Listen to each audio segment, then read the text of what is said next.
Сола Медия и Флория Филмс представят. А сега за Луната. Ако една страна може да построи ракета, тази страна ще бъде единственият собственик на цялата Луна. Цялата Луна? И други държави също са в надпреварата.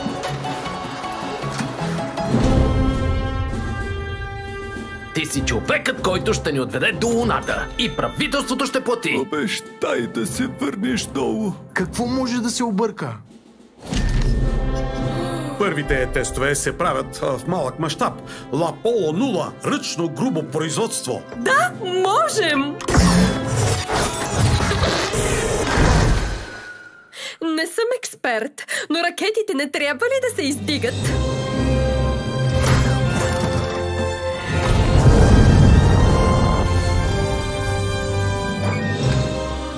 Норвегия води в космическата надпревара. Луната може да стане норвежка. Мисля да се отбия тук за минута.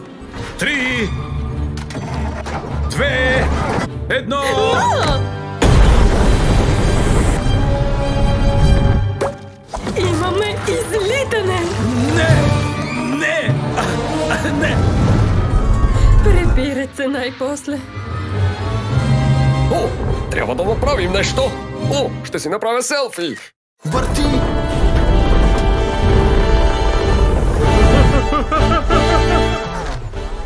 Задавам курс към Луната. Не сега, Лука. Наденичка.